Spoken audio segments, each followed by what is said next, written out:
बिल्लाहि मिनश्शैतानिर रजीम बिस्मिल्लाहिर रहमानिर रहीम अल्लाहुम्मा सल्लि अला मुहम्मद व आल मुहम्मद।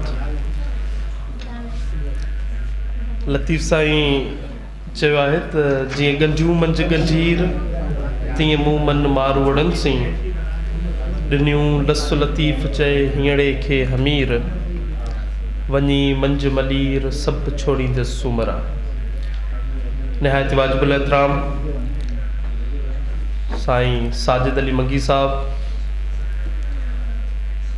मोहतरम मीर अयूबी साहब, अवामी प्रेस क्लब जो प्रेसिडेंट साईं कादिर दर साहब ऐं ॿिया जेके बि दोस्त अॼोके इन तक़रीब में स्टूडेंट्स अलायंस जा कई आया आहिनि ऐं बहसियत जनरल सेक्रेटरी प्रेस क्लब ते अचण ते भली कार थो चवां।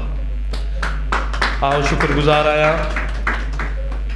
स्टूडेंट्स अलायंस जो जिन अॼु ही शानदार तक़रीब मुख़्तसर पर पुरवकार तक़रीब रखी करे असांजो मान मथाऊं कयो आहे। असल में उसूलनि जे ख़िलाफ़ु आहे, प्रेसिडेंट साहब ॻाल्हाए वियो आहे ऐं उनखां पोइ केरु ॻाल्हाए नथो, पर जी तरतीब ईअं थी वई आहे। सो अवामी प्रेस क्लब मलीर साजिद मंगी साहब सां फेसबुक ते न्याज़मंदी आहे, मुलाक़ात अॼु थी आहे। साईं जिन ॻाल्हि करे विया त हिकिड़ो सुठो सवण आहे मुख़्तलिफ़ फील्डुनि में नौजवाननि जे अचण जो, ऐं इहो उमेद सां यकीन सां चई सघां थो त अवामी प्रेस क्लब मलीर में नौजवाननि जो क़दुरु आहे। हिते का डिक्टेटरशिप कोन्हे त को जिते जंहिं उहिदे ते फ़ाइज़ हूंदो उते रहंदो, पर हिते वधि खां वधि कोशिशि कई वेंदी आहे त हिते जे इदारनि जूं वागूं जेके आहिनि नौजवान संभालनि। असां साईं कादिर दर साहब ते भरपूर एतमाद कयोसीं ऐं इहो समूरनि दोस्तनि जो वॾु माणपो आहे त साईं जिन खे उन्हनि सदर इलेक्ट कयो आहे ऐं मूंखे जनरल सेक्रेटरी इलेक्ट कयो आहे। साईं सामी मेमर साहब जो इन मौक़े ते ज़िक्र न कजे, इहो यकीन नाइंसाफ़ी आहे। साईं असांजो उस्ताद आहे ऐं हीअ अवामी प्रेस क्लब में मुंहिंजो 5 साल आहे ऐं असां इहो सफ़र जेको आहे सामी साहब जी क़यादत में गॾु गुज़ारींदा पिया अचूं। इन दौरान अवामी प्रेस क्लब मलीर यकीननि उन जूं ख़िदमतूं कंहिंखां बि वाजियल न आहिनि।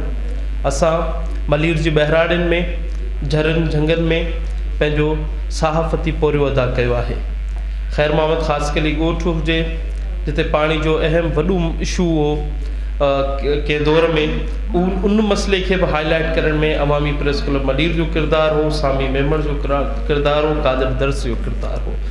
ऐं उहो पाणी उन्हनि जे ॻोठ में के वरह थिया उन्हनि खे पाणी जी सहूलियत मौजूदु कोन्हे। बुनियादी सहूलियतूं त बदकिस्मती सां मलीर ज़िले जे माण्हुनि लाइ ख़्वाब बणियल आहिनि, पर उहा ई कोशिशूं जॾहिं अवामी प्रेस क्लब मलीर वरितियूं त उहे मसइला कंहिं हद ताईं हद थिया। अनेक मसइला आहिनि जिन में अवामी प्रेस क्लब कोशिशि करे पंहिंजो भरपूर किरदारु अदा कयो आहे ऐं उन्हनि खे आला ऐवाननि में पहुचाइण ते पंहिंजो भरपूर किरदारु अदा कयो आहे। यकीननि इहे बि तव्हां सभिनी खे ख़बर आहे त अवामी प्रेस क्लब मलीर ते केतिरियूं ई मुश्किल घणियूं आयूं, पर हिननि जा दोस्त बाहिमत असांजा दोस्त असांजा सीनियर्स जेके असांजे साम्हूं वेठा आहिनि, हिननि जी असां रहनुमाई में पल बि असां कीॿायो कोन ऐं पोइ ते न हटियासीं, छाकाणि त असां पंहिंजे इरादे ते मज़बूत आहियूं। असां जेको मिशन जंहिं ते निकिता आहियूं ऐं असांजी कोशिशि आहे त थोरो घणो सही पर स्लो हलूं पिया, पर असीं पंहिंजे मंज़िल तरफ़ ज़रूरु पुॼंदासीं। अवामी प्रेस क्लब मलीर जो हिकु नयूं रिवायतूं आहिनि मलीर ज़िले में। मलीर ज़िलो जिते असांजूं 2 मलीर ज़िले में एक्टिविटीज़ अवामी प्रेस क्लब मुनफ़रिद जेको आहे उनजी विधी आहे नवाण। त हिकिड़ो त कल्चर डे असां जॾहिं सॼी कराची सॼी सिंध प्रेस क्लबनि ते वञी ख़ुशियूं मल्हाईंदी आहे, डांस कंदी आहे। अवामी प्रेस क्लब उनखे हिकिड़ो ॿियो चहिरो ॾिनो आहे, उहो इहो आहे त हिन कल्चर डे खे पंहिंजे तारीख़ी मागुनि ते मल्हाइबो। छाकाणि त असांजी तारीख़ी माॻ ई असांजो सुञाणप आहे।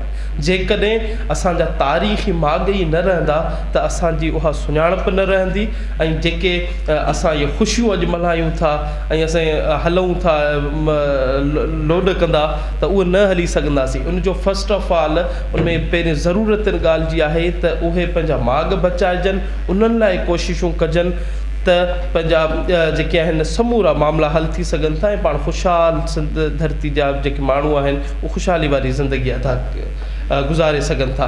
स्टूडेंट अलायंस जो मूं पर साल जेको आहे कहिड़ी तक़रीब हुई उनमें मुंहिंजी मीर अयूबी साहब सां मुलाक़ात थी हुई ऐं उनमें मीर अयूबी साहब जेको तक़रीर कई हुई उन टाइम ते मूंखे अलाए छो ईअं फील थियो त मेमण ॻोठ कुझु हाणे बदिलजे पियो, मलीर बदिलजे पियो। उहो इन करे त कंहिं दौरनि में और कॉलेजिस में यूनिवर्सिटीज़ में कंहिं दौरनि में इत्तेहाद साजिद साहब ठहंदा हुआ त उन्हनि लाइ स्टूडेंट्स लाइ जदोजहदूं थींदियूं हुयूं, उन्हनि जे मसइलनि जे हलनि लाइ जेके आहिनि ॻाल्हि ॿोलियूं थींदियूं हुयूं, सेमिनार्स थींदा हुआ, प्रोग्राम्स थींदा, पर उहो वेझड़ाई वारे दौर में इहे सभु शयूं ख़तमु थी चुकियूं।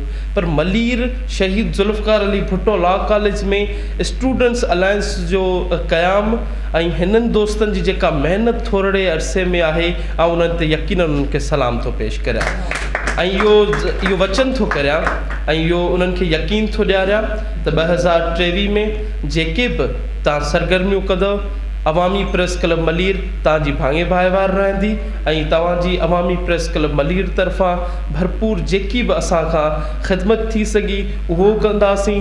के बि इशूज़ हूंदा, के बि प्रोग्राम्स तव्हां कयो, असांखे उन में कोठ ॾिजो, असां पंहिंजो प्रोग्राम सम्झी उन में शिरकत कंदासूं ऐं अॻिते वधाइण तव्हांजे प्रोग्राम्स खे, तव्हांजे सेमिनार्स खे, तव्हांजी एक्टिविटीज़ खे जेको आहे हाईलाइट करण में असां यकीनन एज़ अ मीडिया पर्सन पंहिंजो भरपूर किरदारु अदा कंदासीं।